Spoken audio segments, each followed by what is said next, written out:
Who built New York? Many people will say it's Carnegie, other people say it's Rockefeller, but the man who ultimately designed New York and how it operates today, well, that man's name is Robert Moses. Now, Robert Moses has had a 40-year career. He has done many designs. He has built bridges that connect all the islands of New York. He's created parks, parkways, even zoos.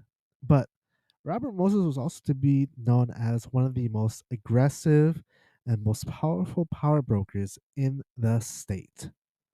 He first started off as a candidate for the governor in 1934 for New York State, but he ultimately lost, and after that, he never pursued that career again. Instead, he focused on more urban planning and architecture. He became the New York City Department of Parks chairman and ultimately started beginning to design his plans and ideas of what he wants to design New York.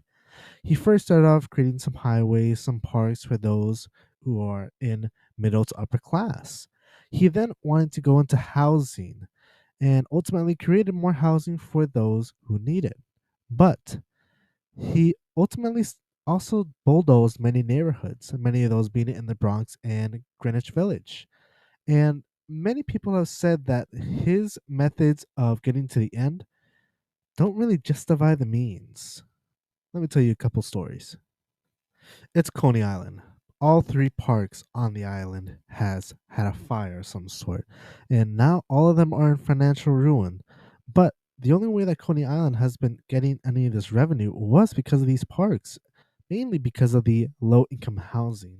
But Robert Moses saw an opportunity here. He saw the area as a way to build subsidized condos and make something for the upper class. Ultimately, Coney Island was able to get away with not having this plan brought about, but many of those locations were eventually turned into condos in the 70s and 80s. And so Robert Moses has this history of doing this to other neighborhoods and places, especially on Long Island. Long Island has built a multitude of beaches, Jones Beach being one of the main factors. Um, when they designed Jones Beach and designed the highways to reach Jones Beach, they made sure that people in the city could actually go to this beach and kind of get away.